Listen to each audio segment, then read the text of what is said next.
Allah begitu perhatian dengan hati. Karena memang hati ini wadah segalanya. Orang bahagia itu bukan dari harta. Dan orang itu hidup tentram dan damai bukan karena berada di negeri yang bahagia. Sekarang jadi percontohan negeri yang bahagia itu negeri apa? Swiss ya, daerah sana itu. Disebutkan mereka adalah orang-orang yang bahagia hidupnya. Tapi ternyata di tempat itu banyak bunuh diri. Sampai dulu ada sebuah majalah di Mesir itu yang menyebutkan penghuni surga tidak bahagia. Maksud penghuni surga tidak bahagia adalah negeri-negeri yang dicap oleh dunia adalah negeri yang paling bahagia dari sisi sosial mereka, ekonomi mereka. Tapi ternyata mereka tidak berbahagia. Karena masalah kebahagiaan itu masalah hati. Bismillahirrahmanirrahim. Segala puji bagi Allah Jalla Jalaluh yang telah mengembalikan kepada kita ruh kita. Tidak sedikit orang yang tidur kemudian dia berangkat pergi jauh dan tidak pernah kembali. Pagi hari ini ruh kita kembali kepada kita. Dan Allah juga memberikan afiat sehingga kita bisa datang ke rumah Allah Azza wa Jalla. Dan yang terpenting Allah memberikan izin kepada kita untuk mengingatnya. Di saat banyak manusia yang bangun dari tidurnya, yang Allah berikan kesehatan kepadanya, tapi yang dia ingat adalah urusan dunia, pekerjaan dia, tagihan-tagihan dia, rencana-rencana dia, rapat meeting yang dia telah persiapkan. Lupa bahwasanya Allah yang memberikan kepada kita segalanya, dialah yang seharusnya pertama diingat dalam kehidupan kita. Allahumma salli wa sallim ala abdika wa rasulika sayyidina wa maulana Muhammadin wa ala alihi wa ashabihi ajma'in. Amma ba'd. Pagi hari ini kita akan check up hati kita. Apakah kita termasuk yang punya penyakit hati, atau kita orang-orang yang selamat hati? Kita berada di Masjid Asy-Syifa. Iya. Anak tadi tanya sama Raja, ini masjid punya rumah sakit tuh. Kok namanya Asy-Syifa? Biasanya masjid-masjid rumah sakit itu namanya Asy-Syifa karena masjid penyembuhan gitu. Tapi ternyata tidak. Wallahu a'lam, mungkin yang memberikan nama ingin yang datang ke masjid ini pulang dalam kondisi sembuh. Bukan berarti yang masuk masjid ini semua sakit gitu. Jadi jemaah rahimakumullah, Allah begitu perhatian dengan hati. Karena memang hati ini wadah segalanya. Orang bahagia itu bukan dari harta.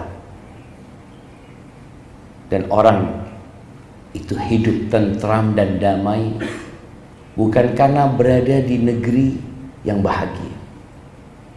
Sekarang jadi percontohan negeri yang bahagia itu negeri apa? Swiss ya, daerah sana itu. Disebutkan mereka adalah orang-orang yang bahagia hidupnya. Tapi ternyata di tempat itu banyak bunuh diri. Sampai dulu ada sebuah majalah di Mesir itu yang menyebutkan penghuni surga tidak bahagia. Maksud penghuni surga tidak bahagia adalah negeri-negeri yang dicap oleh dunia adalah negeri yang paling bahagia dari sisi sosial mereka, ekonomi mereka. Tapi ternyata mereka tidak berbahagia. Karena masalah kebahagiaan itu masalah hati. Apakah orang yang di PHK disebut orang tidak bahagia karena dia tidak punya pekerjaan? Belum tentu. Boleh jadi orang yang bekerja itu yang tidak bahagia. Apakah orang miskin tidak bahagia? Subhanallah. Semua dilihat dari hatinya. Makanya kata Rasul sallallahu alaihi wasallam, "Ala inna fil jasadi mudghah." Di tubuh kita itu ada satu organ. Idza salahat salaha sairul jasad. Kalau organ ini baik, sehat, sembuh, semuanya bakal baik. Tapi kalau dia rusak, semuanya rusak. Apa organ itu? Jantung. Tatkala kita bicara tentang hati, sebenarnya kita bicara tentang jantung kita. Sekarang sudah canggih orang mengobati penyakit jantung. Ada dengan cara bypass, ya. Ada dengan cara pakai ring yang mungkin dahulu itu tidak dilakukan. Demi ngobatin manusia. Karena kalau jantungnya rusak, jalan mungkin 50 meter sudah tidak kuat dia. Apalagi kalau sudah kena serangan itu jantung, seakan-akan dia ditindih oleh beban yang berat, susah untuk bernafas. Itu jantung yang merupakan organ. Tapi di dalam organ ini pun ada hati. Makanya ada istilah hati sanubari. Kenapa disebut sanubari? Sanubari itu dari asal kata sonobar. Sonobar itu bahasa Arab, artinya bunganya pohon pinus, ya. Itu mereka menggambarkan al-qalbu sanubari adalah hati yang organnya ini. Kalau kita harus perhatian dengan jantung kita yang merupakan organ di tubuh kita ini, kita lebih harus perhatian dengan hati yang merupakan jantung yang bentuknya rohani yang tidak terlihat tatkala kita berangkat ke dokter. Dan Allah memerintahkan kita untuk senantiasa mengecek hati. Tatkala Allah berbincang tentang para nabi yang diutus oleh Allah Subhanahu wa taala, khususnya nabi kita Muhammad alaihi salatu wassalam, apa sih tujuannya beliau diutus? Allah berfirman di surat Al-Jumu'ah ayat 2, "Huwallazi ba'atha fil ummiyina rasulan minhum." Dialah Allah Jalla Jalaluh yang mengutus di kalangan orang-orang ummi. Dulu bangsa Arab, banyak mereka nggak bisa baca, nggak bisa nulis, ya. Utusan Allah dari mereka. Apa yang dilakukan oleh Rasul ini? Yatlu alaihim ayati. Dibacakan kepada mereka ayat-ayat Allah Azza wa Jalla. Makanya orang kalau dibacakan ayat-ayat Allah itu akan berdampak di hati, bertambah keimanannya. Itu yang dilakukan Rasul SAW. Ketika ada orang mau masuk Islam atau Nabi sedang mendakwain orang-orang musyrikin, Nabi membacakan ayat-ayat Allah kepada mereka. Kemudian wa yuzakkihim, dan dia menyucikan mereka. Ini yang disebut tazkiyatun nufus, dibersihkan hati mereka. Wa yu'allimuhumul kitab wal hikmah, dan Nabi mengajarkan kepada mereka Al-Quran, mengajarkan kepada mereka hikmah. Itu salah satu tujuan diutusnya Rasul sallallahu alaihi wasallam, membersihkan hati. Apa gunanya orang itu sehat tapi kalau hatinya sakit? Kemudian di surat Al-Maidah ayat 41, Allah Azza wa Jalla tatkala berbincang tentang orang Yahudi dan orang-orang munafik, Ulaika alladzina lam yuridillah ayyutahhira qulubahum. Mereka itu adalah satu kelompok manusia yang Allah tidak ingin membersihkan hati mereka. Berarti urusannya sama Allah. Rasul diutus sama Allah untuk membersihkan, mengobati, menyembuhkan hati yang sakit.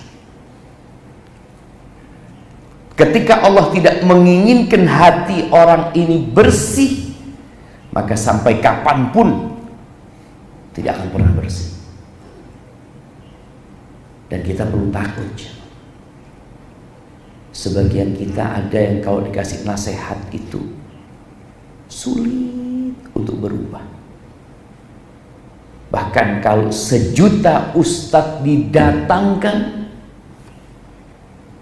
dia juga tidak akan berubah. Kita juga pernah mengalami masa hati kita ini lembut sekali. Mendengarkan kajian meneteskan air mata.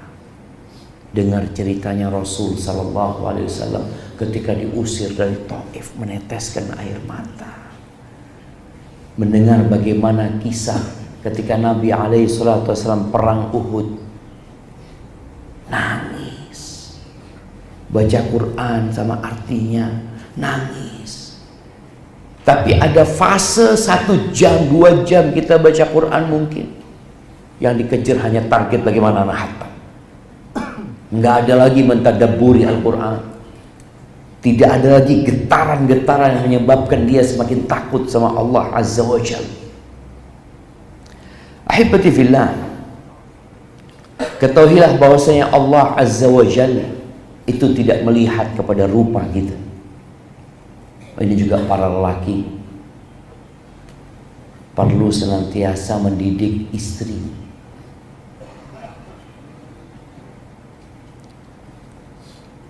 Kita ketika mau berangkat ke sini, kita akan cari baju yang pas sama kita.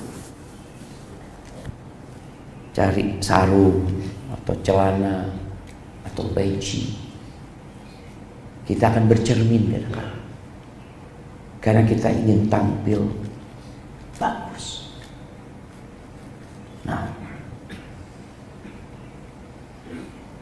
makanya toko-toko baju itu Masya Allah di mana-mana.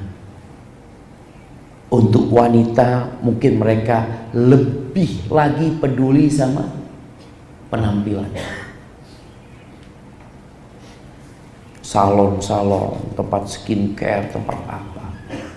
Tolong sering diingatkan dalam rangka mengingatkan diri kita, innallaha la yanzuru ila suwarikum wala ila amwalikum. Sesungguhnya Allah itu tidak memandang kepada rupa kalian, kepada bentuk fisik kalian, enggak. Allah nggak lihat. Kalau kita daftar jadi tentara, mungkin kita akan dilihat fisiknya sama mereka. Kalau kita daftar bekerja di sebuah tempat, mereka akan lihat fisik kita. Bahkan kadang-kadang tempat kerja itu disyaratkan apa? Good looking. Iya, penampilannya harus bagus. Iya, manusia melihat kepada itu. Maka yang dipekerjakan tuh orang-orang yang kadang-kala memang punya penampilan bagus seperti itu. Kata Nabi SAW, Allah nggak ngelihat ke sana. Kalau Allah melihat ke sana, ya Allah akan samakan semua orang. Enggak, Allah bikin beda-beda gitu. Ada yang putih, ada yang hitam, ada yang tampan, ada yang kurang tampan, ada yang cantik, ada yang hampir cantik. Seperti itu. Tapi Allah nggak melihat ke sana. Wala ila amwalikum, dan Allah tidak melihat kepada harta kalian. Kita peduli sama harta. Kita memandang manusia itu kepada harta yang dilihat. Pakai mobil apa, pakai motor apa, pakai jam apa, bajunya merek apa, sandalnya seperti apa, jamnya kayak apa, cincinnya apa. Itu pandangan manusia. Makanya kita menilai manusia Biasanya dari tadi postur tubuhnya, penampilannya, lalu harta yang dia miliki. Masyarakat menghormatin fulan. Kenapa fulan dihormatin sama masyarakat? Fulus. Fulan fulus. Itu pandangan masyarakat. Tapi Nabi SAW mengatakan, bukan itu tempat Allah memandang. Wa innama yanzuru ila qulubikum wa a'malikum. Yang dilihat sama Allah Azza wa Jal adalah hati kalian. Itu yang dilihat. Allah tahu apa isi hati kita. Allah tahu dengan pikiran-pikiran yang ada dalam hati kita. Allah tahu dengan penyakit yang ada di hati kita. Dan yang Allah lihat amal perbuatan kalian. Maka kita perlu ngecek, check up sekarang kita hati kita. Ada banyak tulisan para ulama, khususnya Ibnu Qayyim rahimahullahu ta'ala, yang membahas tentang urusan hati ini, insyaallah. Karena kita perlu banget untuk check up hati kita, ada penyakit enggak. Bagaimana cara mengeceknya? Yang pertama, ketika kita sedang beribadah, dicek bagaimana kondisi kita tatkala kita beribadah kepada Allah Azza wa Jalla. Karena ada orang yang ketika beribadah, baik itu sholat, puasa,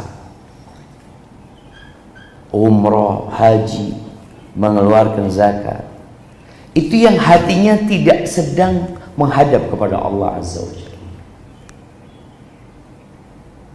Ada orang ditanya, tadi imamnya baca apa rakaat pertama? Baca apa ya? Wallahu a'lam. Ada orang yang tidak sadar. Ini sedang sholat, sedang menghadap kepada Allah, Allahu Akbar.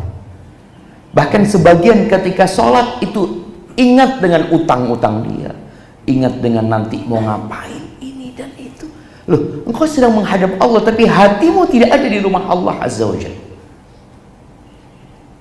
Ketika Rasul SAW menyebutkan tentang 7 golongan yang akan mendapatkan naungan dari Allah, salah satunya apa? Lelaki yang hatinya ada di mana? Fil masjid. Dia di pasar, hatinya di masjid. Sebagian kita tubuhnya di masjid, hatinya di pasar. Apakah antum pikir semua orang yang sholat di masjid hatinya bergantung di masjid? Belum tentu, jemaah. Sampai seorang syekh menjelaskan kejadian di Riyadh ya, tentang bagaimana kondisi hati orang. Ini sholat duhur, sholat duhur, imamnya lupa, bacanya jahar.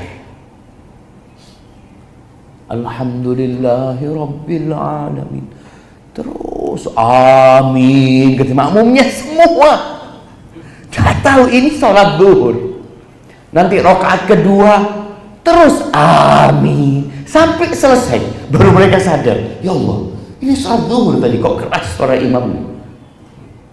Karena hatinya sedang, mungkin dia sedang khusyuk, Ustaz. Jadi tahu-tahu wala bolin, amin. Itu kita perlu cek. Bagaimana kondisi kita ketika kita sedang beribadah, ketika sedang puasa. Bagaimana puasa ini sebuah ibadah spesial antara hamba sama Allah. Nggak ada yang tahu. Puasa itu termasuk ibadah yang tidak bisa ditunjukkan. Nah, hari ini hari Kamis.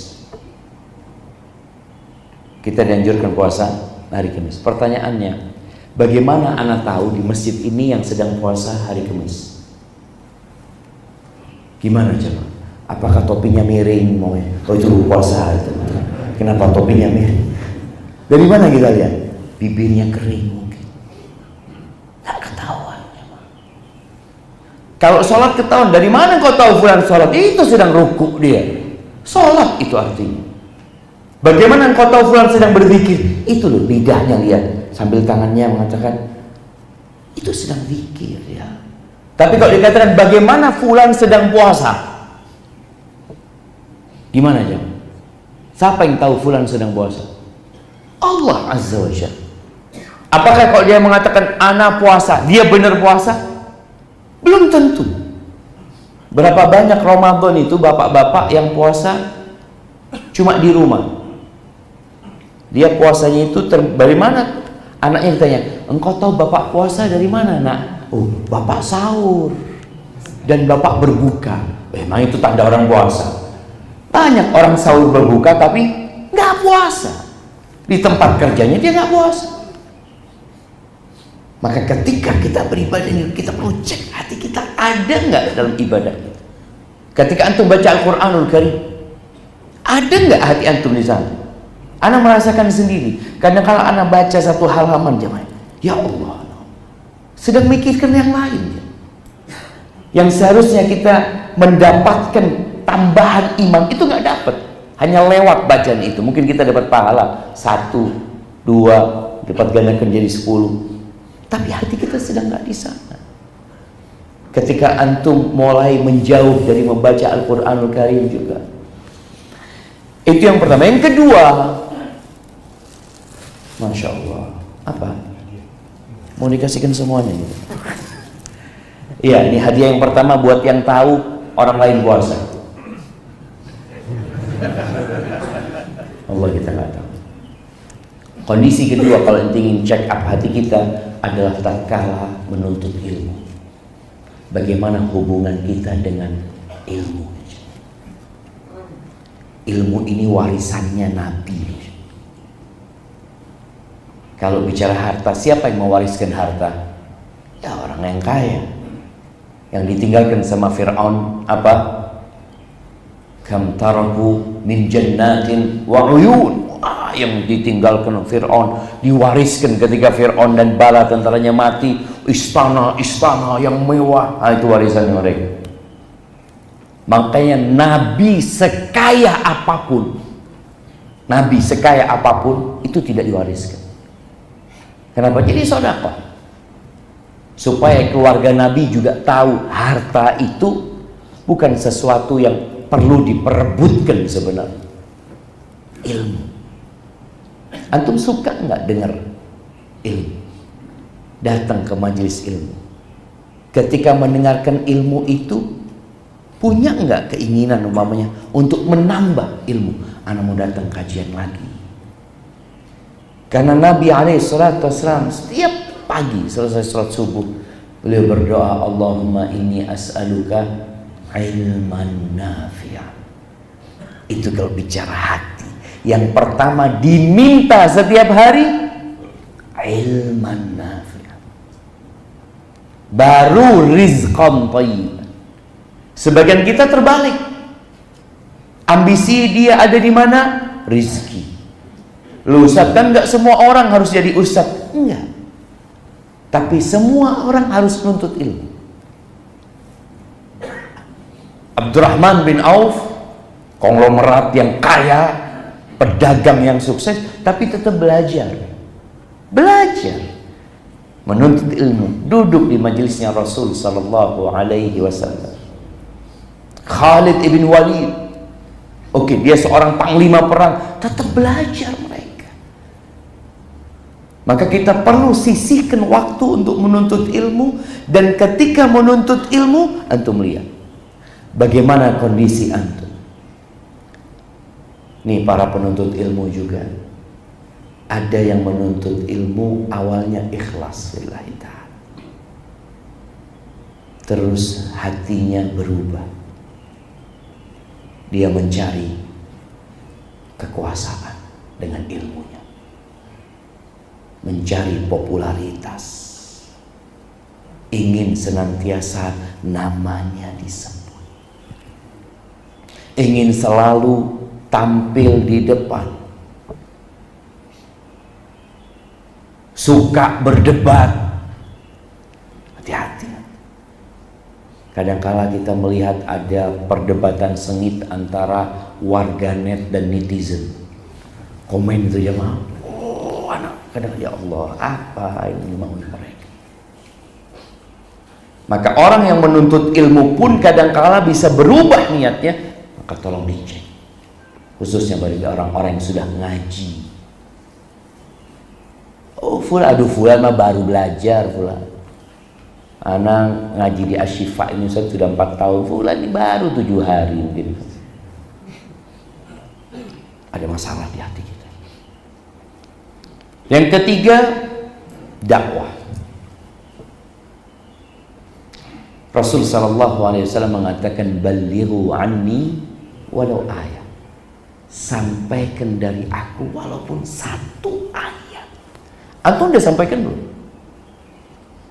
Seorang yang menjadi kepala rumah tangga, seorang yang menjadi bos atau kepala sebuah perusahaan, atau dia punya tempat kerja yang punya anak buah, antum sampaikan nggak ilmu yang antum pelajari kepada mereka? Kalau niatnya benar nuntut ilmu, maka ada usaha untuk menyampaikan. Dia ingin kebaikan buat orang lain. Hatinya itu sehat ya, man. Ngelihat orang itu nggak sholat, apalagi dia sebagai bos perusahaan, dipanggil, fulan, naik ke atas, ditanya, kamu kenapa nggak sholat? Tapi sebagian kita nggak pernah mikirin mereka. Yang penting kerjanya bagus, menjalankan tugas di tempat kerja sesuai dengan ketentuan. Mau sholat nggak sholat bukan urusan anu. Oh, antum sakit hati, bermasalah hati. Kenapa?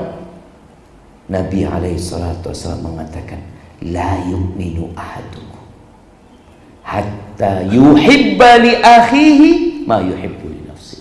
Tidak beriman seseorang di antara kalian sampai dia mencintai saudaranya sebagaimana dia mencintai diri sendiri. Coba antum lihat, cek antum hati antum ini. Apakah antum termasuk orang yang suka menyampaikan kebaikan kepada orang lain, ngajak orang lain kepada kebaikan? Kalau jadi orang baik itu jamaah biasanya dicintain orang banyak. Antum kalau jadi orang baik di tempat kerja umpamanya, antum masya Allah datang tepat waktu, rajin ya, suka ke masjid, pulang selalu selesai semua pekerjaan, itu kantor suka sama antum, teman-teman suka sama antum. Tapi kalau antum levelnya naik, ngajak orang lain untuk jadi orang baik, banyak yang nggak suka sama antum. Sok suci ya, sok paling pinter kan, apa ini itu terjadi. Tapi itu tugas kita untuk ngecek hati kita. Ketika antum menyampaikan agama Allah ini, juga akan dicek antum ikhlas apa enggak. Karena ada orang yang sekedar ya ingin pujian dan sanjungan. Ada sebuah kisah yang sangat memotivasi anak ketika dengar cerita itu. Ada orang ini datang kajian di Arab sana. Datang kajian, syekh yang menyampaikan kajian itu membahas tentang fadilah membaca subhanallah wa bihamdihi subhanallahil azim. Dia menyampaikan qala Rasulullah SAW, kalimatani khafifatani 'alal lisan thaqilatani fil mizan habibatani ilar rahman. Ada 2 kalimat yang ringan di lidah, berat di timbangan kelak pada hari kiamat, dicintai oleh Allah Ar-Rahman. Apa kalimat itu? Subhanallah wa bihamdihi subhanallahil azim. Selesai dia dengarkan kajian itu, bubar nih. Orang ini datang kepada syekh itu. Dia mengatakan, syekh, boleh tadi hadisnya dituliskan. Ini di masa belum ada handphone mungkin ya, minta dituliskan. Dituliskan sama syekh. Jazakallah khair syekh. Dia hafal hadis itu. Sudah dia hafal, dia punya ilmu di sini. Hati dia tergerak untuk menyampaikan ilmu. Yang kayaknya kita perlu mencontoh orang itu. Setiap ketemu orang dia jemaah, kawan dia atau apa, dia selalu sampaikan jemaah. Sampai ketika dia naik bis, kadangkala berduduk sama orang lain, dikatakan, "Mas, mau saya kasih amalan?" Amalan apa kata dia? Qala Rasulullah SAW. Dia bacakan hadis itu. Kalimatani khafifatani 'ala lisan, thaqilatani fil mizan, habibatani lirrahman, subhanallah wa bihamdihi, subhanallahil azim. Terus ketemu siapa saja sama sahibnya, dia sampaikan dia. Kalau dia masuk ke minimarket, kadang-kadang kan kasir itu tanya, nggak mau beli apa? Pulsa kayak, mau ada yang lainnya ini. Ini orang malah yang ngomong sama kasirnya, "Mas, mau saya kasih amalan?" Kira-kira kasirnya nolak jemaah. Iya, enggak apa-apa. Qala Rasulullah sallallahu alaihi wasallam, kalimatani khafifatani 'ala lisan, thaqilatani fil mizan, habibatan lirrahman, subhanallah wa bihamdihi, subhanallahil azim. Dia nggak punya ilmu banyak. Itu ilmunya dia yang dia hafal. Memang Nabi SAW mengatakan sampaikan dari engkau walaupun satu ayat, dan itu yang dia fahami. Sampai jamaah, bagaimana ya Allah kondisi hati orang ini, mudah-mudahan dia masuk surga Allah Azza wa Jalla. Dia suatu hari sakit pingsan, dimasukkan ambulan, dibawa ke rumah sakit, diturunkan dari ambulan ya, digeledek gitu, di apa namanya ya, kasur yang jalan itu. Ketika dia dokter datang, dibuka darinya, diperiksa, sadar dia melihat ke dokter ini, ya tabib kata dia. Oh, dokternya senangnya, dia sadar ya, tabib mau saya kasih amalan. Subhanallah. Qala Rasulullah SAW, kalimatani khafifatani 'ala lisan, thaqilatani fil mizan, habibatani lirrahman, subhanallah wa bihamdi, subhanallahil azim. Meninggal dunia. Jadi orang itu akan dimatikan bagaimana kondisi amalan dia dan hati dia sebenarnya. Jadi lihat bagaimana kita dengan dakwah ini. Apakah kita termasuk orang yang suka menyampaikan kebenaran, suka dengan dakwah ini? Kemudian niat kita ketika menyampaikan dakwah tersebut. Yang keempat, termasuk tempat untuk cek hati kita itu adalah tatkala berdebat. Antum kalau lagi bertikai mungkin atau berdialog, ada yang kelewatan batas.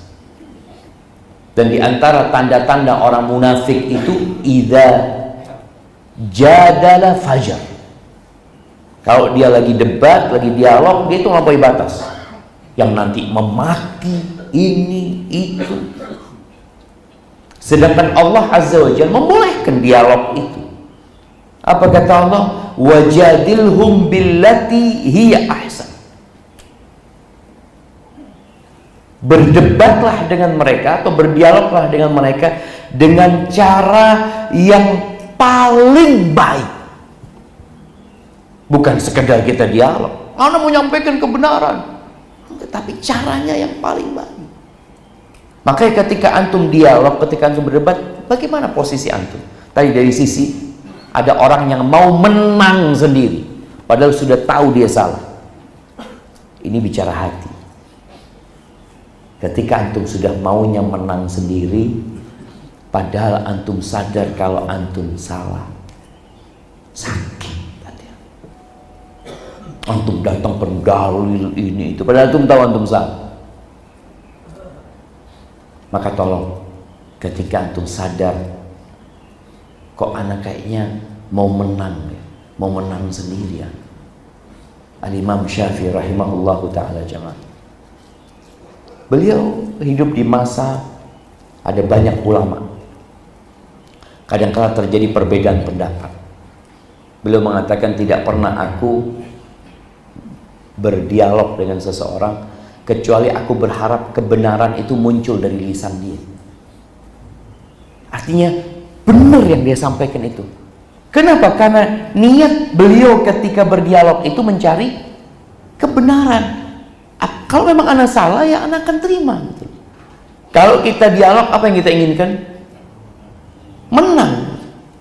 Karena kita ingin ya unjuk diri. Ini orang tidak ngerti apa-apa ini. Belajar. Lihat hati antum ketika antum dialog sama seseorang, ribut sama seseorang. Ada di mana hati antum? Yang kelima, syahwat. Syahwat ini tempat ngecek hati kita. Karena memang Allah telah mencintakan kepada diri kita.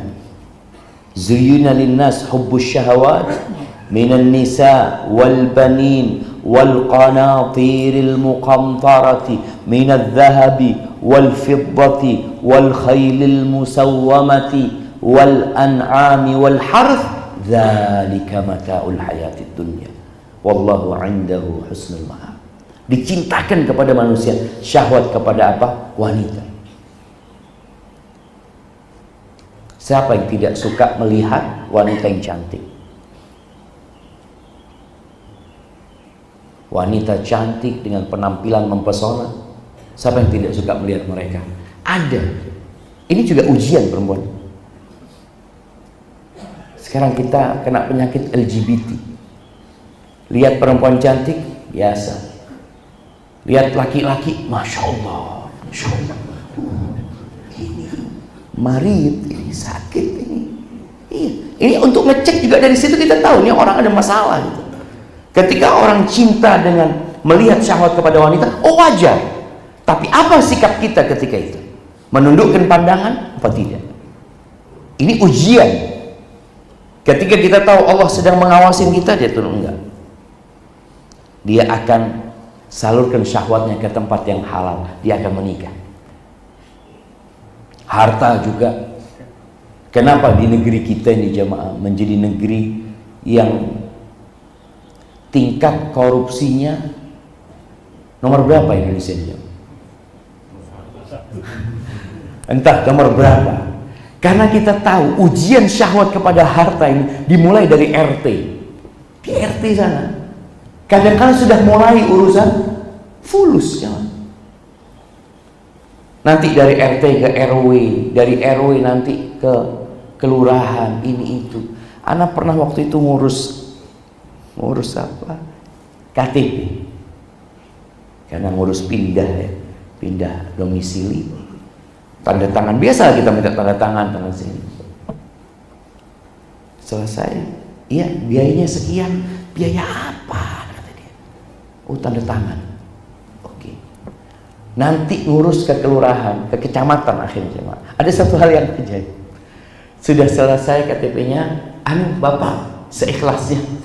Loh, kok ada seikhlasnya? Emangnya masjid ini seikhlasnya? Kita sedekah. Suruh taruh ke sana jemaah. Oh, ini syahwat kepada harta. Jadi masalahnya itu memang ujian dari Allah Subhanahu wa taala. Ada seorang yang ditangkap sama KPK. Dia nyimpen uang di tembok rumahnya itu 250 miliar. Di tembok, jadi nggak ada pintunya. Yang tahu tukangnya. Nggak ada yang tahu. Jadi harus dibongkar tembok itu. Anak pikir, buat apa? Berarti dia nggak butuh sama uang itu. Karena dia punya uang yang lainnya. Kalau butuh kan dia akan kasih pintu supaya dia mudah ngambil. Enggak, ini di tembok aja.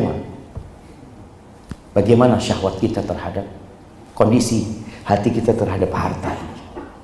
Karena termasuk penyakit yang berat itu hubbud dunya wa karahiyatul maut. Cinta kepada dunia, takut mati. Dan Nabi SAW mengatakan inna dunya hulwatun khadirah. Dunia ini manis dan hijau. Manis rasanya, hijau warnanya. Orang itu suka sama yang manis sama yang hijau. Wa innallaha mustakhlifukum fiha. Allah jadikan kalian khalifah di dalamnya.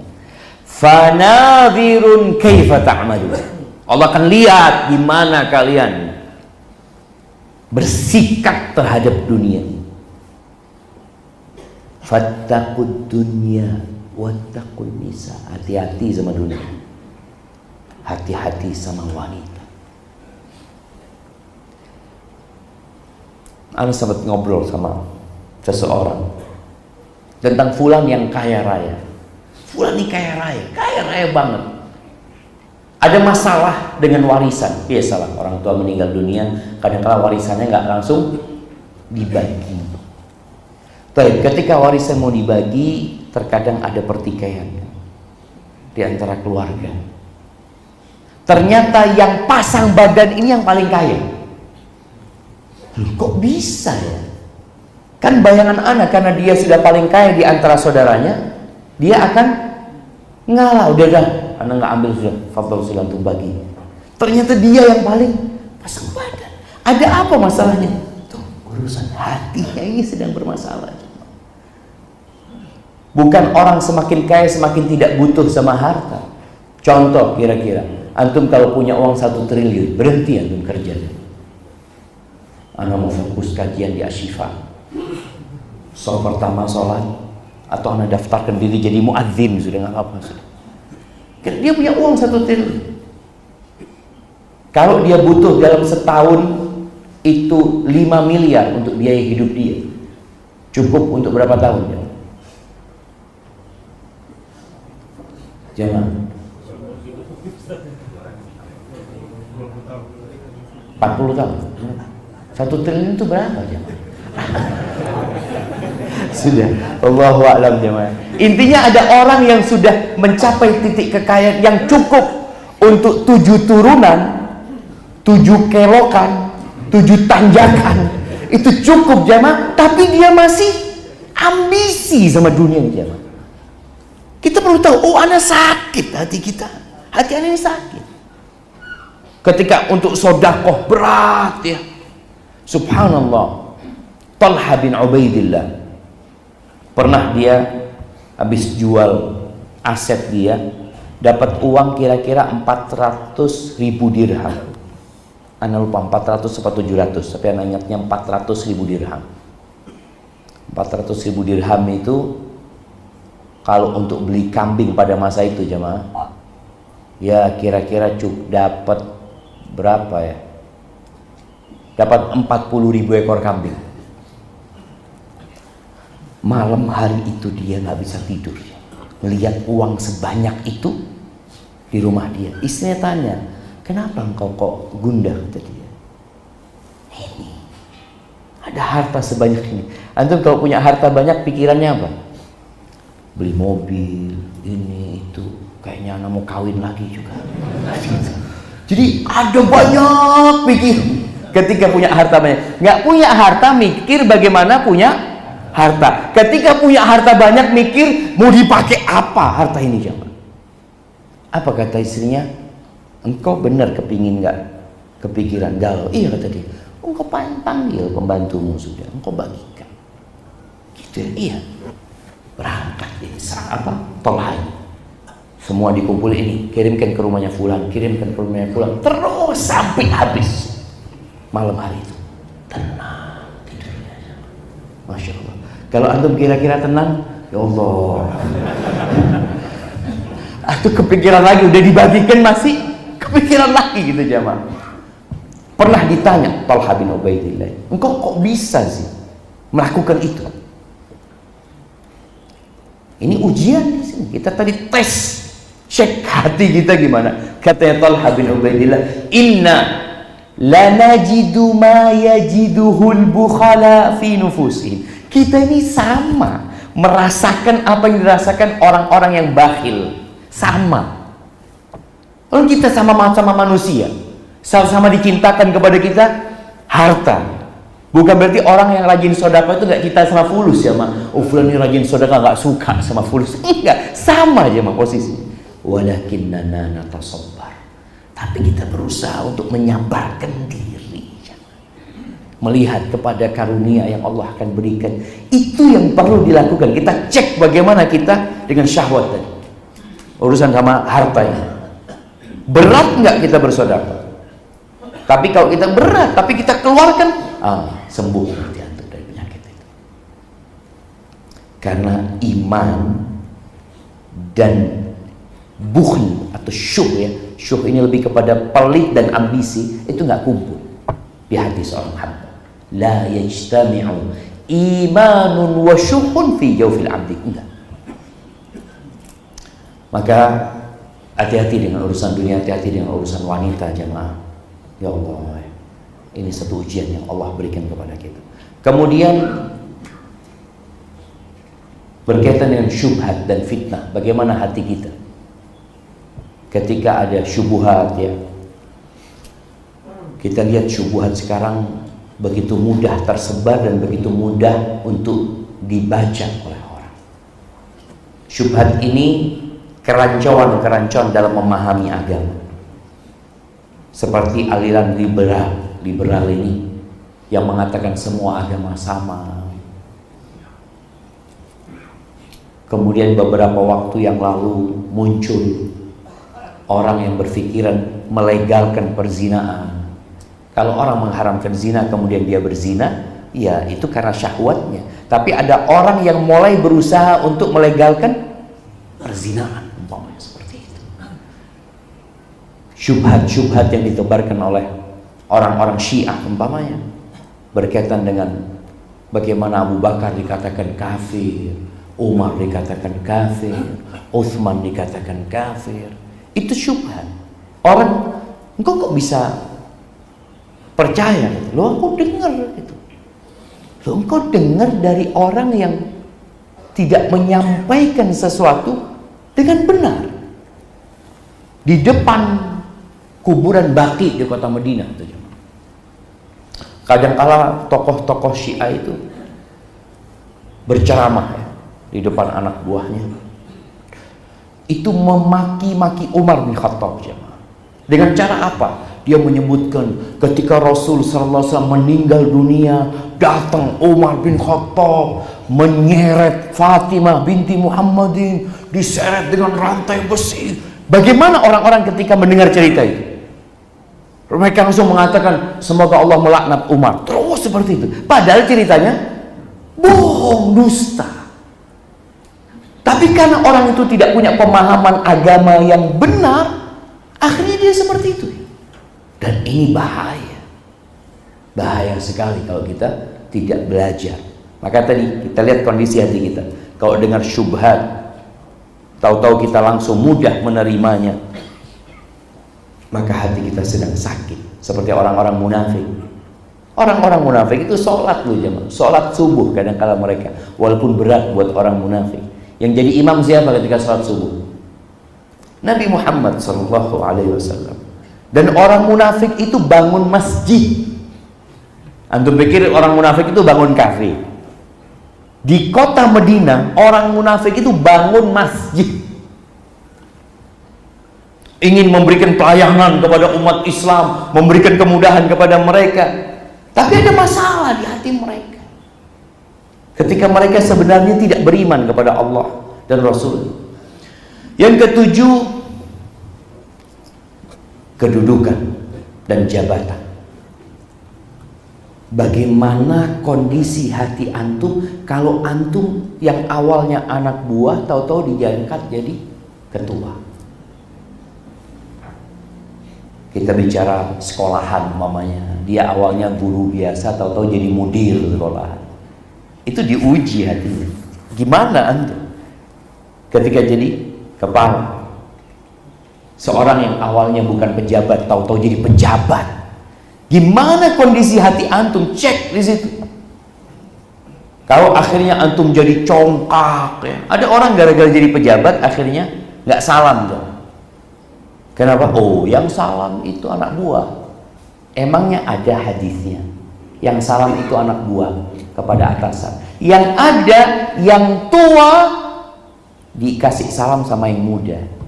Artinya yang muda memberikan salam kepada yang tua. Kalau anak buah antum umurnya 60 tahun, antum umurnya 40 tahun sebagai atasan, siapa yang mengucapkan salam terlebih dahulu? Siapa jemaah? Yang muda. Walaupun antum sebagai gubernur umpamanya, sebagai bupati, sebagai kepala desa, antum lihat. Tapi ketika antum naik ke jabatan itu, lalu antum tidak lagi mengucapkan salam kepada yang lebih tua, karena merasa, ya dialah, anak kan atasan dia. Sakit hati antum. Antum lihat. Ini posisi orang kalau belum dapat jabatan biasanya biasa aja. Ketika sudah duduk di sana, cek hatinya. Makanya kenapa kadang-kala sampai ribut jemaah tentang orang-orang yang ada di atas ini. Nggak mau turun mereka. Keenakan duduk di sana. Bahkan ada yang sampai perang jemaah di beberapa negeri kita lihat. Gara-gara tadi jabatan dan kedudukan itu. Itu untuk cek hati kita. Ya kalau kita mungkin jabatannya ya dari tadi mungkin anak buah, tahu-tahu diangkat jadi supervisor atau jadi manajer nantinya, lihat hati antum ketika antum ada di posisi itu. Apa yang terjadi? Lalu yang ke-8, nasab. Urusan nasab ini mungkin di Indonesia tidak terlalu, tapi bangsa Arab itu termasuk yang suka berbangga-banggaan dengan nasab. Bahkan Nabi SAW mengatakan di antara ada 2 urusan atau amalan jahiliyah yang tetap ada di umat. Itu kata Nabi SAW. Al-fakhru bil ahsab wa ta'anu fil ansab. Berbangga-banggaan dengan nasab dia dan meremehkan nasabnya orang. Kalau di Arab itu ada istilahnya apa? Gabili. Kita orang Gabili itu nggak termasuk. Iya, itu termasuk amalan jahiliyah. Kita lihat bagaimana nasab ini bisa milih ya, antum bisa milih nggak? Lahir loh, anak kok Bajir ya, ya? Nggak bisa milih. Anak kok bin Talib, anak Basalama, itu sudah pemberian Allah Azza wa Jalla. Tapi antum diuji di sana. Dengan dikasih itu, cek gimana kondisi hati antum. Apakah antum berbangga dengannya, kemudian meremehkan orang lain, berarti sakit. Baik, ahibati fillah. Apa penyebab sakit hati itu? Kalau tadi adalah tempat-tempat kita mengecek kondisi hati kita, penyakit hati itu banyak jemaah, banyak sekali. Dan sebab-sebabnya juga banyak. Anak akan sebutkan sebab-sebabnya, lalu kita masuk ke saya tanya jawab. Kalau antum tahu sebabnya, insya Allah sudah bisa ngobatin. Jadi orang ke dokter itu kan datang ke dokter, dia tanya, dok, anak kok perut ini perih dok ya, perih, anak miring juga perih ini itu. Dokternya tanya, makan apa antum? Sebutkan, oh ini yang nggak boleh, jangan makan ini. Sudah tahu sebabnya, kalau kepingin sembuh, jangan dimakan lagi. Tapi kalau sudah dikasih tahu sama dokter, ini sebabnya, engkau kebanyakan makan cabai kata dia. Siap dok, kurangin cabai. Ternyata karena dia suka sama cabai, tetap makan cabai. Datang lagi ke dokter, dok perih dok. Makan cabai lagi, iya dok. Oh iya, kasih obat lagi sama dokter. Berapa hari lagi datang lagi ke dokter. Makan cabai lagi, iya dong. Yang salah dokternya, cabainya, atau orang ini? Maka tatkala antum sudah tahu dengan sebab yang menyebabkan antum jatuh sakit, ya udah ditinggalin gitu, sembuh insya Allah antum. Jadi sebab yang pertama itu al-jahl, kebodohan. Maka yang antum lihat, fase sebelum diutusnya Nabi Muhammad SAW disebut apa? Jahiliyah. Jahiliyah. Sebagian kita sekarang kalau sudah hijrah dan sudah tobat, dia ngomong apa? Ana pernah dulu Zat, waktu masa jahiliyah. Emangnya tuh hidup di masa sebelum Nabi SAW? Maksudnya dia dalam kebodohan itu. Karena ini menjadi penyebab utama. Kenapa banyak orang yang sampai hari ini tetap makan riba, suka di tempat riba, melakukan aktivitas itu terus, ya, karena kebodohan. Sejak kapan ada bank syariat? Istilah bank syariat di Indonesia itu sejak kapan? Yang kasih hadiah.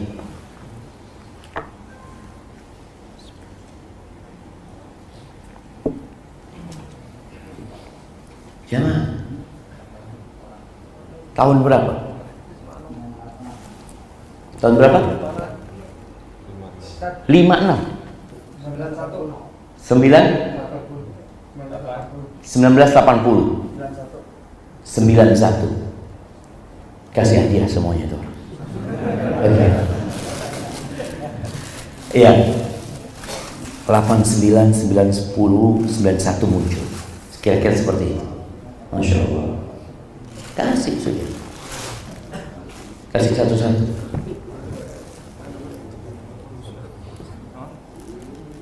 Nah, kasih temennya yang di belakangnya. Satunya kasih ke ini, tempat baju merah. Baik, barakallahu fikum. Kita lihat kenapa jemaah kok itu terjadi? Karena nggak ngerti. Kita itu dibodoh-bodohin sama Belanda 350 tahun. Jilbab. Kapan mulai umat Islam di Indonesia itu ramai pakai jilbab? Sama dengan kejadian itu. Jadi tahun 89, 90 itu kisah 300 siswi yang dikeluarkan dari sekolah karena pakai jilbab. Dulu kayak gitu zaman. Pakai jilbab dikeluarkan dari sekolah, padahal presidennya muslim. Menteri pendidikannya muslim, kepala sekolahnya muslim, yang pakai jilbab dikeluarkan dari sekolah. Penyebabnya apa? Bodoh, nggak ngerti. Jadi dari kemerdekaan sampai tahun 89 berapa tahun kita nggak ngerti kalau jilbab itu disyariatkan sama Allah Azza wa Jalla. Bukan masalah yang diperselisihkan jemaah. Ada masalah, ada khilaf di antara para ulama. Ini nggak ada khilaf, sama sekali nggak ada khilaf. Karena perintahnya jelas dalam Al-Quran Al-Karim. Di surat Al-Ahzab, di surat An-Nur. Tapi kenapa orang kok nggak pakai jilbab? Bodoh, nggak ngerti. Terus belajar akhirnya, belajar umat Islam sampai sekarang kita lihat, alhamdulillah kita bersyukur kepada Allah. Dulu juga masjid itu sepi. Sholat subuh itu, masya Allah, imam sama muadzin. Karena kalau muadzinnya jadi imam sekarang, nggak tahu makmumnya siapa, dia jadi imam. Sekarang alhamdulillah jauh. Kita melihat masjid ramai. Mau masjid dimanapun, masjid di sekolahan, masjid di kampus, masjid di pasar, ya, itu masya Allah seneng kita melihat karena orang belajar. Jadi penyebab penyakit hati itu karena kebodohan. Yang kedua, fitnah yang ada. Ini ujian lah. Ketika terjadi fitnah itu kondisi hati, ya fitnah itu macam-macam. Boleh jadi fitnahnya tadi ada anak adalah fitnah juga. Innama amwalukum wa auladukum fitnah. Itu juga jadi penyebab hati sakit. Kadangkala fitnah, kekacauan yang terjadi di antara umat Islam sendiri. Di masa para sahabat Nabi SAW itu muncul kelompok yang membunuh Utsman bin Affan. Namanya kelompok apa? Khawarij. Bayangin jemaah, dibunuh itu sahabat Nabi yang dijamin masuk surga, Sallallahu Alaihi Wasallam. Bagaimana dibunuhnya Ali bin Abi Thalib? Yang membunuh Ali bin Abi Thalib ini jemaah kepingin masuk surga. Dia penghafal Quran, guru ngaji, kok bisa bunuh Ali bin Abi Thalib? Yang ngutus Abdurrahman bin Muljam ini atau Muljam ke Mesir itu adalah Umar bin Khattab radhiyallahu anhu. Dan dia berpesan kepada Amr bin As, dekatkan rumahnya dari masjid. Ini orang pintar. Ini bukan masalah bodoh, enggak, dia orang pintar. Dekatkan rumahnya dari masjid. tapi terkena fitnah dia dengan pemikiran-pemikiran yang menyimpang. Akhirnya dia membunuh Ali bin Abi Thalib dan berharap masuk surga. Gimana orang membunuh sahabat Nabi yang menjamin masuk surga, dia mau masuk surga? Terjadi fitnah. Kemudian yang ketiga, syahwat dan kemaksiatan. Itu juga menjadi penyebab hati kita sakit. Tinggalkan kemaksiatan, bertobat kepada Allah Azza wa Jalla, tundukkan syahwatnya dengan yang halal-halal. Insya Allah antum sembuh dari penyakit itu. Makanya ketika Nabi SAW mengatakan kepada para pemuda, ya ma'syaras syabab, man istata'a minkumul ba'ah falyatazawwaj. Wahai kaula muda, siapa di antara kalian memiliki kemampuan, hendaklah menikah. Kenapa disuruh menikah? Syahwat itu ada. Bagaimana menundukkannya? Menikah. Fa innahu aghaddu lil basar wa ahsan lil farj. Karena menikah itu akan lebih membantu kita untuk menjaga pandangan dan menundukkan syahwat kemaluan kita. Faman lam yastati' fa alaihi bisyam. Yang enggak bisa, ya puasa. Fa innahu lahu wija. Itu puasa juga akan menahan syahwat kita. Kemudian yang keempat yang menjadi penyebab adalah syubhat. Syubhat jemaah. Ana punya ustadz dulu di pesantren. Dia lulusan pesantren kemudian ngabdi di tempat kita. Lalu dia kuliah di salah satu perguruan tinggi Islam. Habis itu dia nggak sholat. Tak sholat. Bayangin. Ustadz lulusan pesantren berhenti sholat. Ana tanya, Ustadz, kenapa Ustadz? Kok nggak kelihatan di masjid ini itu? Iya, kata dia. Allah berfirman, oh punya ilmu berarti. Ustaz masa nggak punya ilmu? Allah itu mengatakan, aqimis sholata li dzikri. Dirikan sholat untuk mengingatku. Kalau sudah ingat sama Allah, nggak perlu sholat. Tujuannya sholat itu mengingat Allah Azza wa Jalla. Bayangin ya, orang kalau kena syubhat ini, oh gitu ya, jadi nggak perlu sholat, nggak perlu sudah. Yang penting ingat sama Allah SWT. Berhenti sholatnya. Itu syubhat. Na'udzubillah. Nabi SAW itu yadhkurullah fi kulli ahyan. Nabi itu senantiasa mengingat Allah dalam semua kondisi. Apakah beliau gak sholat? Beliau yang ngajarin sholat. Sampai mati beliau sholat. Sallallahu alaihi wasallam. Cuma tadi syubhat. Dan di kampung ana itu ada abah ana pernah tanya dengan seorang perempuan. Dia datang ke rumah, ada urusan, dia kayaknya ibu kampung waktu itu yang urusin urusan. Tanya, bapaknya, abana tanya, bapaknya kok nggak kelihatan di masjid lagi, kata dia. Iya, Pak Riza, bapak saya berhenti sholat karena dia merasa makomnya sudah tinggi, berhenti sholat. Artinya orang yang taat ibadah gara-gara syubhat berhenti. Allah itu melihat kepada hati dan amalan. Ini orang hatinya nggak benar, nampak dari amalannya. Dan banyak loh, banyak kejadian seperti itu. Mungkin sebagian kita nggak paham, tapi gara-gara syubhat. Orang yang berhenti sholat, orang kemudian melakukan perzinaan gara-gara syubhat, dipikirnya halal sama dia. Na'udzubillah, maka hati-hati dengan syubhat. Yang kelima adalah lalai dari berzikir. Sebab terjadinya penyakit hati ini karena kita jarang berzikir. Berzikir itu ya zikir lisan, zikir hati kita. Zikir. Allah Azza wa Jalla mengingatkan ketika selesai sholat. Sholat Jumat itu dalam rangka mengingat Allah. Fas'au ila zikrillah. Ketika selesai sholat, kata Allah, fa idza qudiyatis shalah fantashiru fil ardh. Kalau udah selesai sholat, kalian silahkan bertebaran di muka bumi ini. Yang mau ke pasar, yang mau pulang ke rumah, yang mau ke kantor, fantashiru fil ardi wabtaghu min fadlillah. Cari karunia Allah. Jadi ketika bekerja yang dicari apa? Karunia Allah. Wadhkurullaha katsiran la'allakum tuflihun. Ingatlah kepada Allah yang banyak. Banyak. Jadi bukan sekedar tadi zikir yang selesai sholat. Karena sebagian orang berpikir ya berzikir itu selesai sholat. Kalau udah keluar masjid udah selesai, khalas. Karena tadi berzikir. Loh, disuruh banyak berzikir ketika keluar dari masjid. Kenapa harus lebih banyak lagi di luar berzikir? Karena godaannya lebih banyak. Dan waktu antum di luar masjid itu lebih banyak. Di masjid berapa lama gitu jemaah? Zuhur, sholat sambil zikir mungkin 15 menit atau 20 menit. Kalau 20 menit dikali 5 berapa? 100 menit. Sisanya antum di luar. Maka tolong perbanyak ingat Allah SWT. Kemudian yang selanjutnya, hawa nafsu, keinginan-keinginan. Itu jadi sebab.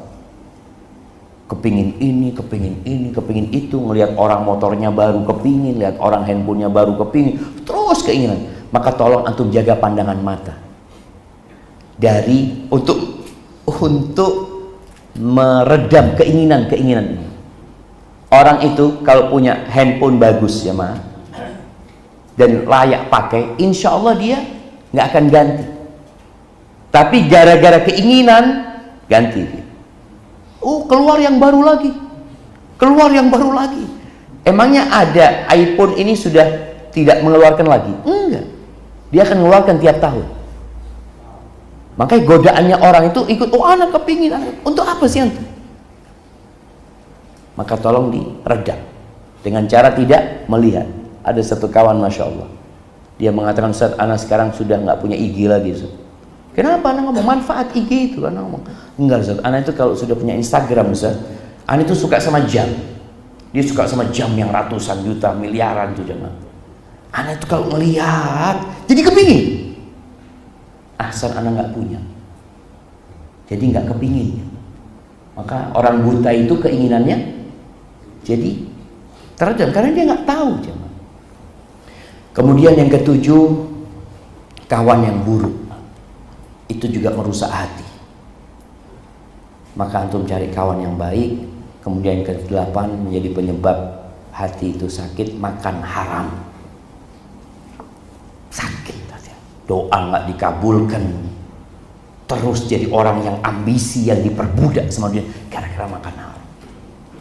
Kemudian yang ke-9, ya melepas pandangan mata ke yang haram-haram. Yang ke-10, ghibah dan namimah. Itu menjadi penyebab hati antum jadi keras nantinya. Dan yang ke-11, sibuk nyari dunia, sibuk mencari dunia dan ambisi untuk memperbanyak harta. Nggak dilarang orang mencari dunia, tapi ambisinya tolong urusan akhirat. Hadza wallahu a'lam bishawab. Itu yang dapat Anda sampaikan pada kesempatan kali ini. Semoga memotivasi kita jemaah untuk jadi lebih baik. Ini hari kerja jam berapa maksudnya jam? Libur hari Kamis. Masya Allah. Jadi di Purwakarta liburnya Kamis sama Jumat gitu. Nah, bagaimana cara menghilangkan penyakit hati atau dendam pada seseorang? Iya. Ketahuilah bahwasanya kita ini juga suka berbuat salah. Kalau antum mungkin dendam sama fulan karena pernah menyakiti antum. Kondisi fulan bisa jadi fulan ini sudah berubah. Fulan itu sudah menjadi orang yang lebih baik. Allah Azza wa Jalla mengatakan kepada Nabi yang alaihi salatu wassalam, "Khudzil afwa." Jadilah orang yang pemaaf. Ambil maaf itu sebagai karaktermu, diambil.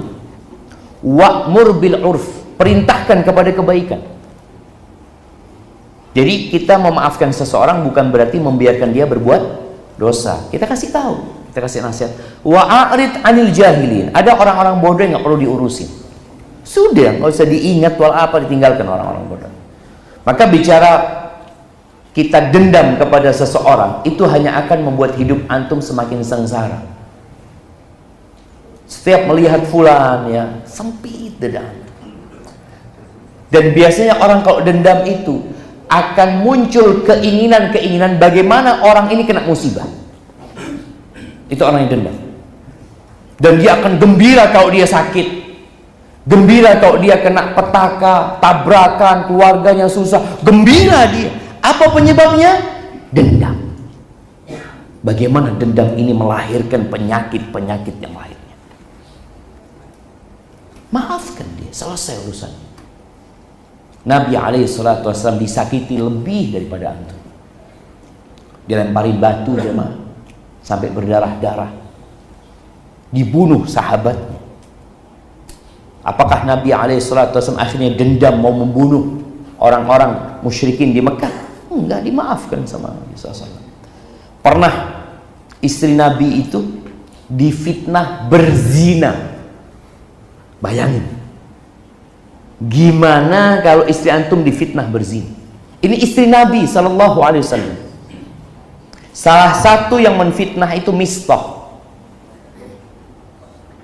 Mistah ini misanan sama Abu Bakar, miskin. Abu Bakar itu selalu memberikan santunan kebutuhan Mistah itu, termasuk dia yang menyebarkan. Dan biasanya jamaah, kezaliman yang dilakukan oleh saudara itu lebih menyakitkan daripada kezaliman orang Yahudi. Karena yang menyakitin kita siapa? Saudara kita sendiri. Ini loh orang yang kita bantu, malah dia menusuk kita dari belakang. Itu Abu Bakar As-Siddiq bersumpah tidak maulah memaafkan Mistah, walau mau ngasih santunan sama Mistah.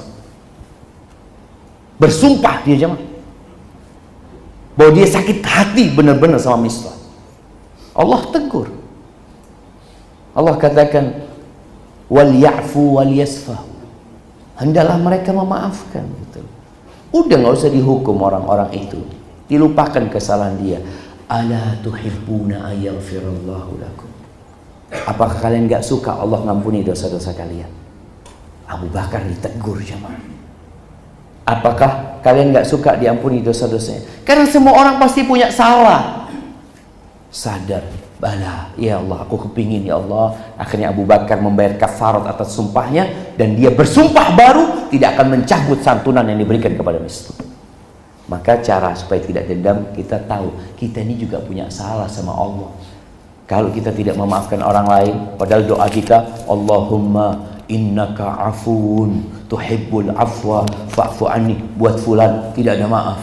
Allahumma innaka afuun. Antum minta maaf sama Allah, lalu fulan untuk tidak maafkan.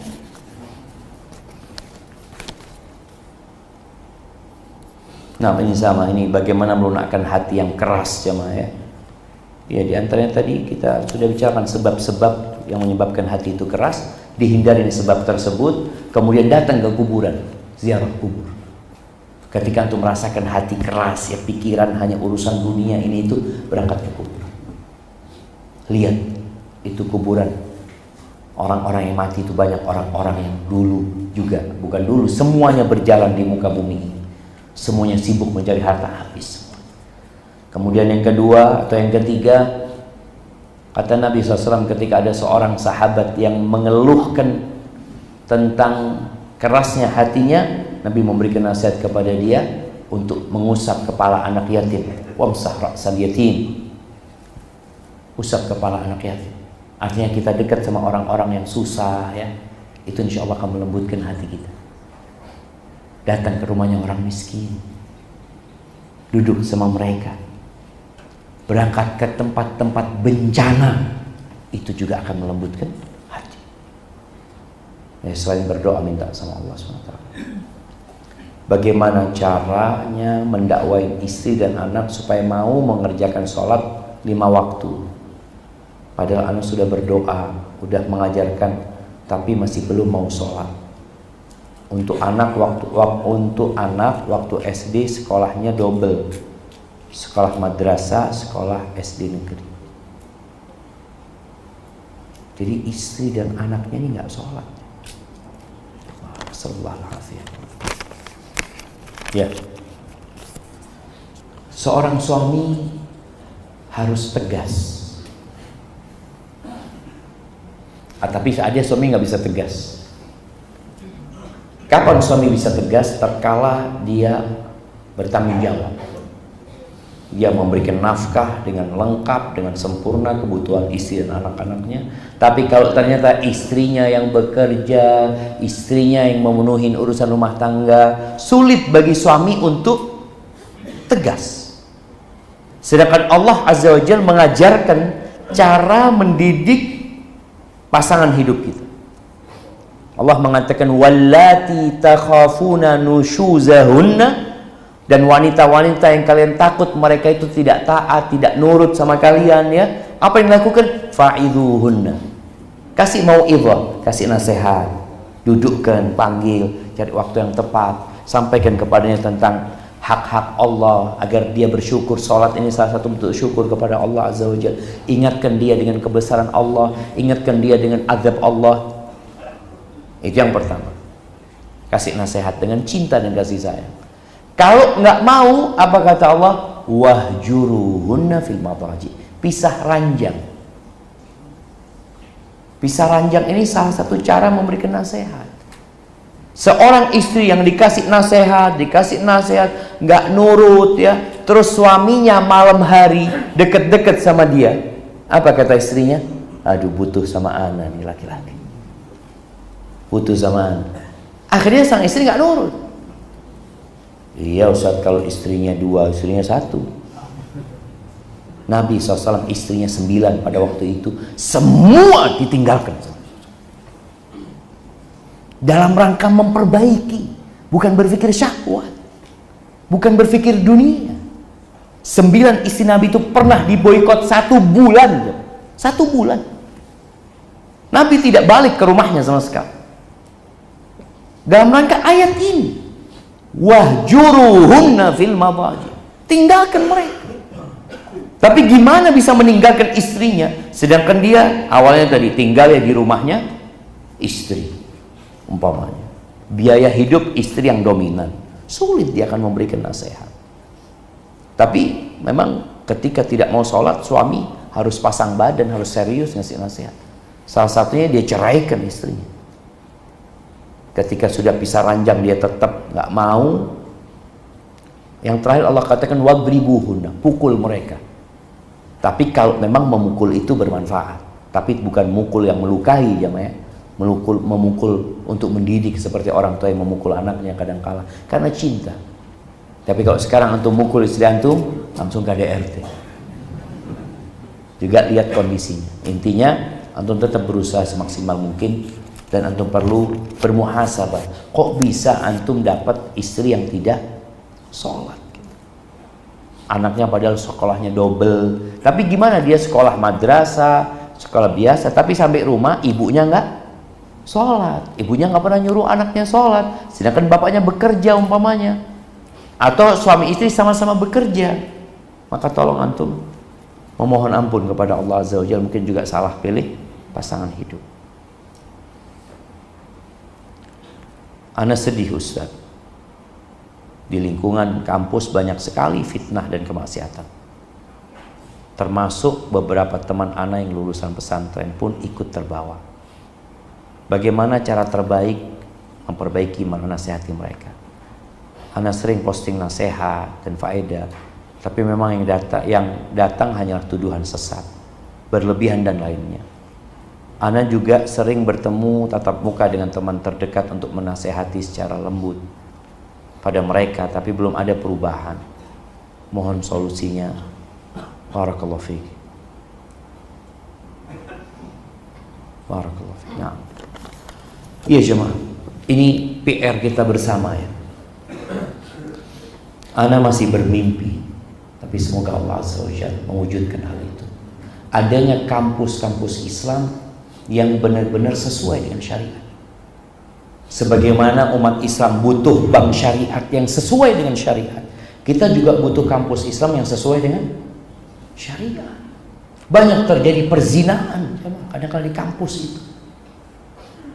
Bahkan ada seorang lulusan pesantren masuk perguruan tinggi, auzubillah, itu ibunya padahal anak lulusan pesantren, dia di situ menghafal Al-Quran, ditemukan sama ibunya kondom di celananya dia. Lingkungan. Maka kita perlu membentuk lingkungan. Sekolah, subhanallah, kalau antum tahu, Nasoro, orang-orang Nasrani, sampai hari ini di beberapa sekolahan mereka memisahkan laki sama perempuan. Sampai hari ini. Ini bukan perkara berlebih-lebihan dalam beragama, bukan. Kalau mau bicara agama jelas bagaimana Islam mengatur. Kalau bicara logika, jelas bahwasanya ketika laki-laki dipisahkan sama perempuan, laki-laki akan lebih fokus dan perempuan akan lebih fokus. Maka di Jakarta, sekolah-sekolah peninggalan Belanda yang dibangun sebelum kemerdekaan, itu laki hanya untuk laki. Ada Canisius ya, tahun 28 atau tahun 30. Sampai hari ini zaman dipertahankan hanya untuk sampai SMA kalau nggak salah mereka, laki-laki saja. Dan lulusannya, ya namanya orang serius belajar, bagus-bagus. Tujuannya dikumpulkan laki perempuan ini apa sih? Apa tujuannya? Kadang-kadang didudukkan bareng. Tujuannya apa? Enggak, supaya mereka tidak tergoda dengan wanita. Karena kalau sudah terbiasa sama wanita, insya Allah tidak tertarik sama wanita. Mungkinkah itu terjadi jemaah? Antum tiap hari kumpul sama istri antum, lalu nggak tertarik sama istri antum? Karena tiap hari lihat, nggak bisa. Itu syahwat sudah ditanamkan. Maka ini, anak tetap ya ada teman-teman di Jogja yang sedang berusaha untuk bangun ya sekolah itu. Memang berat kita bangun kampus umum ini jamaah. Beratnya apa? Orang itu kalau mau donasi, donasinya buat apa? Masjid, sekolah yang khusus agama. Padahal kita butuh kampus umum yang di situ memang benar-benar terjaga dari fitnah. Yang anak-anak bukan cuma dikasih pelajaran agama 1 semester, tapi sepanjang dia kuliah, dia dapat pendidikan agama. Karena di negeri kita itu punya rencana yang hebat, jemaah. Tapi mudah-mudahan ke sana kita bisa capai ya. Apa istilahnya? Waktu zamannya Habib itu, iptek dan imtak. Ilmu teknologi, ilmu pengetahuan dan teknologi sama iman dan takwa. Ini harus bareng. Harus jalan bareng. Dan orang yang cerdas itu orang yang tadi menyentabilkan antara keperluan dunia sama keperluan akhirat. Maka yang dikatakan oleh penanya ini benar-benar PR buat kita bersama. Gimana kita menyelesaikan urusan itu? Anak lulusan pesantren masuk ke perguruan tinggi umum, ketemu sama perempuan-perempuan, kadang-kala dia taat sama Allah, tapi itu perempuan yang mendekatin dia. Bagaimana?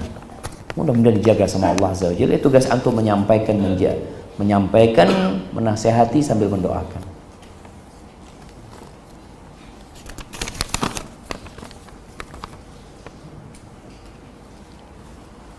Ustaz, kisah pemuda tadi Masya Allah.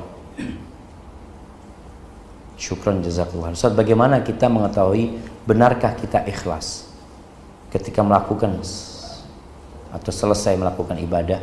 Seringkali merasa ikhlas, namun juga ragu. Kalau antum merasa ikhlas, maka antum perlu ikhlas lagi. Iya, ana ikhlas sudah, perlu ikhlas lagi. Karena boleh jadi ada ujub di diri antum. Namun juga ragu. Ya, kita itu beribadah jamaah. Nah, ini berkait pergi ke majelis ilmu untuk apa ya?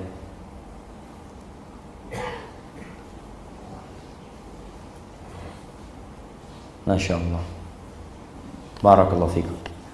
Ya, ini minta hadis yang tadi yang tuliskan subhanallah bihamdi subhanallahil azim. Ustaz tuliskan Ustaz. Nah,